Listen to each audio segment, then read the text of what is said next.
It's nice out today. It's a little chilly. I'm actually not skating today. I am pretty skated out. I've been skating every single day for the past 9 days in a row, and skating like hours on end, like from dusk till dawn skating, and it's been super fun, but my body needs a break. And I don't think I've really given my opinion on Skater of the Year before, or at least not in a video format. And I'm never really shocked by who wins. I mean, the Salas Baxter Neal year was kind of surprising to a lot of people because it was one of the first times that they really let one of the, not underground dudes have it, but definitely the underdog winning. And I was super stoked on that one. Also was a little shocked when Dennis Busenitz lost to David Gonzalez, because David Gonzalez just 50-50 a bunch of rails, and that was the year that Busenitz won Tampa Pro and also put out his real part. And I just really thought he deserved it. I think that was the same year that his diagonal part came out, the Adidas part. Maybe I'm getting some of the dates mixed up. But anyways, talk a little bit about how I feel about S.O.T.Y this year. So they have it narrowed down to the final four, as if anyone's surprised. It's Louis Lopez, T-Funk, Nyjah, and Tyshawn Jones. And honestly, I feel like any one of them could win it based on politics. But if we're really talking about the skater that pushed skating the furthest this year, it's kind of between Nyjah and Tyshawn Jones. Granted, T-Funk just put out another part. It was super good, but it wasn't as good as his last one. And even though the ollie that he did at the China Banks, it should probably win Trick of the Year, because that shit's fucking insane. If you've ever been to that spot, you know that's not even physically possible. If you carve over that, you're clearly insanely good at skating.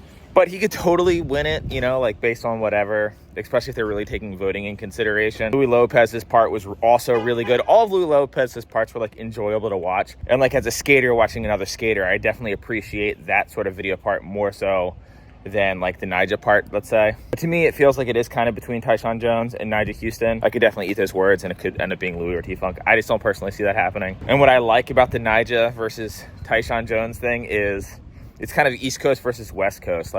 Nyjah's video part is very much the old way of being the dude, as in he goes to all the famous spots, all the famous California handrails.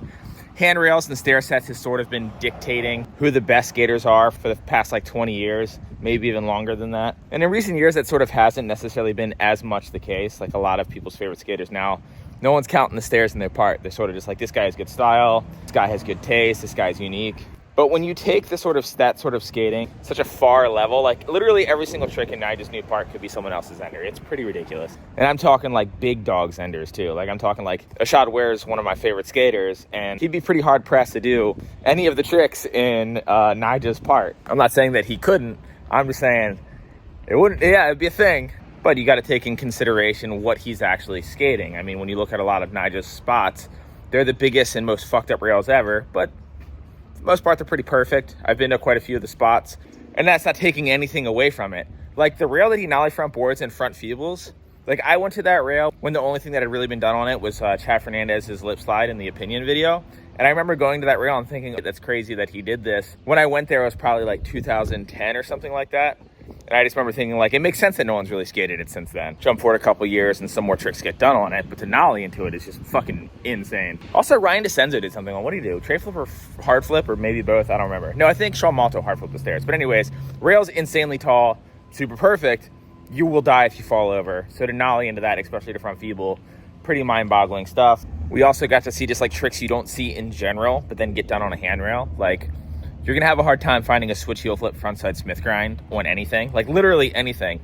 I am positive someone somewhere has done it on something. Definitely not a street rail, maybe a bump to rail at a skate park, or a ledge where the coping sticks out a good bit or something like that. That's not a trick that people are fucking throwing around. The fakey frontside big spin shit was also kind of cool for me. That's sort of a trick that not a lot of people are fucking around with. I've seen fakey frontside big spins turn down a couple set of stairs. Not really into too much. I've seen it into back tail and into front nose, but not much else. Clearly, I'm not the biggest fan of that type of skating, but that part was I wanted to watch it again to appreciate it after I watched it the first time, and I didn't feel like it. But then 2 days later, Dale put it on the TV at the house and I watched it again, and I was just yeah, man. I mean, I don't want to keep watching this part, but holy shit, it is mind-boggling how well-rounded his trick selection has kind of gotten. Because before, it seemed like he was very much so playing the main line, and then he would sort of come up with some newer stuff or be one of the few people to do certain tricks, like the ollie-oop 185-O's, the frontside one. He was one of the first people I saw do that trick. The half-cab Crook nollie 180 pop over on the really long handicap rail, which is a trick that you've seen on obstacles, but you haven't seen it like that. It was kind of nice that he danced with regular fakie, nollie, and switch, as well as flip ins, spin ins, flip outs. He kind of covered all the bases in a contesty type format. He didn't really get very creative in the part, but like when you're that fucked, he didn't really have to. And when I saw that part, I kind of had it sealed in my head, like, okay, if he's ever going to win Skater of the Year, it has to be this year, because I doubt that he's going to be able to keep up this level of skating that many more years. And it seems like this is the footage accumulated over the past couple years. My buddy Vitor filmed a bunch of it, so like I know the type of missions that they've been going on. Like they've been like working on this part, and that's all fine and dandy, but then you really have to think about, okay, well, what's Skater of the Year actually based on? What was it? His Fade to Black part came out one year, and I think he got nominated. And I mean, back then that part was also a good bit ahead of everyone else, and he didn't win. I don't even know if he made it to the Final Four. He might have, but I don't think too many people were surprised he didn't win either, just because he's not exactly a fan favorite in the community that I consider like the THrasher community, where it's like, okay, being good at skateboarding, cool, but also like, are you interesting to watch skate? Do we like you off your skateboard? Stuff like that kind of comes into play, and especially when it comes to people voting on it, they're definitely taking that into consideration. There's people who already have it set out, like, I don't care what Nyjah does, I will not click the vote for him button. And I don't know how much voting actually goes into play with THrasher Skater of the Year, but it's something that they do, so I'm sure they consider it to some degree, at the very least. Then you look at Tyshawn Jones' part. I literally like kind of wrote it off as like, okay, Nyjah probably has it this year. Not like definitely, but like he probably has it. Tyshawn Jones' part, when I watched it the first time, I was like, oh, like, you know, I was completely blown away, and I thought like this might actually even it out, but then I had to take into consideration there's a lot of skaters who haven't been to any of their spots that he skates in there. And I assure you, nose blunting up the pyramid ledge after ollieing up the curb is physically impossible.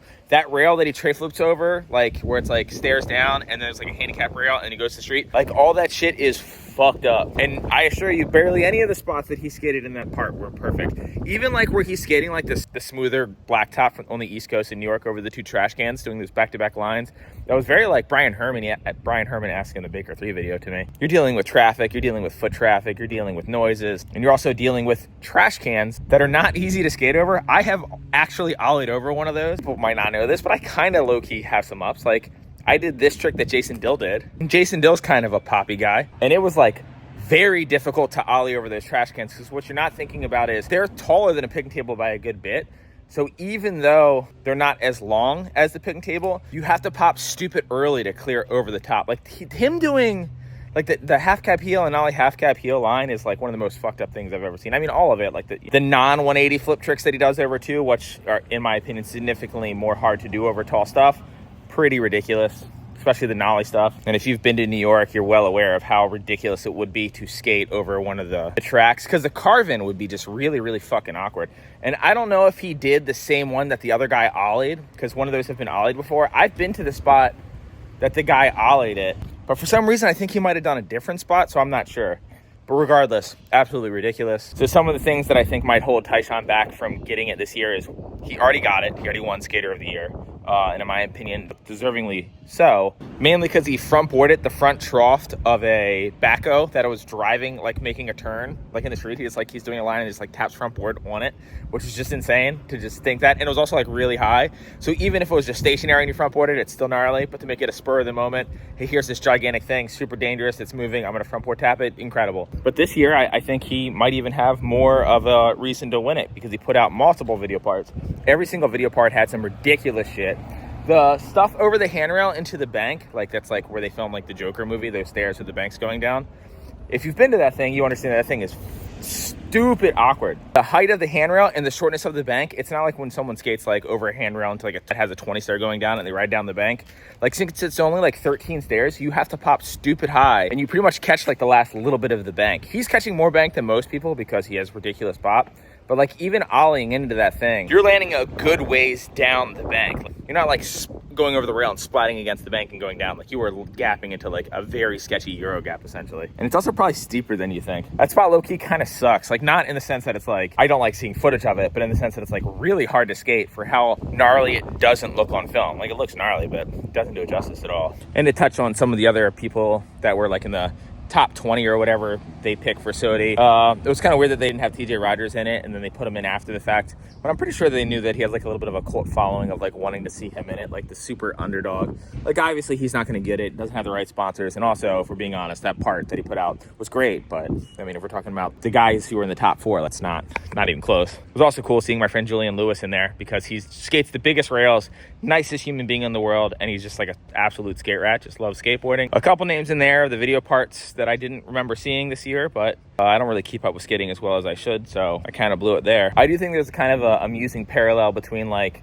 THrasher's ending in the Supreme video versus Nyjah's ending in the whatever part that he just put out that was super epic or whatever, where they both like, people are talking about like altering the spot set for both of their enders, which is like, okay, the 50-50 that Nyjah did, I get it. He like built a kicker and you would never be able to do it without the kicker, but then it's like, okay, well then just don't do it if you can't do it without skating it naturally.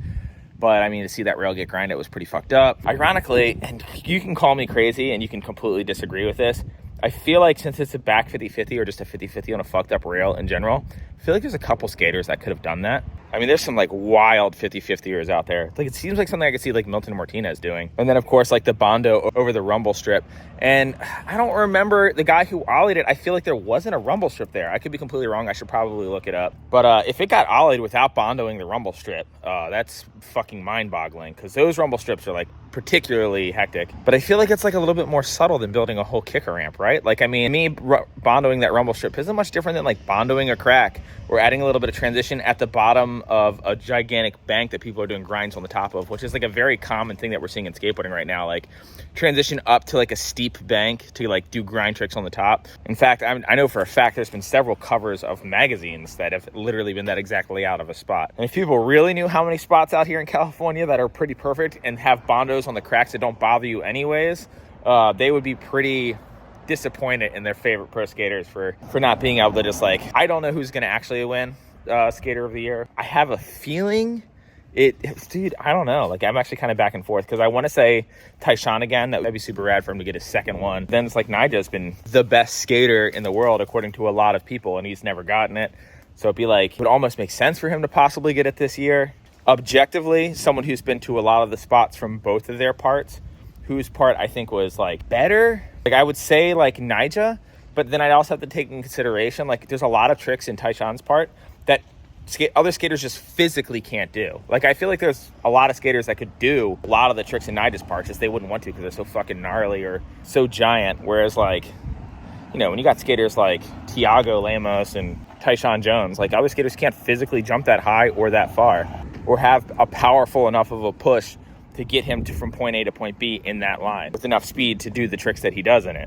Also, Tyshawn just had that one interview that they gave both Mason the year that he won and someone else, and whoever won the year before, they got the same interview. So that's making people think that he's going to win. I do vote during elections, but honestly, I didn't vote for S.O.T.Y. I'm just talking about it. I guess if I did pick one, I would pick Tyshawn.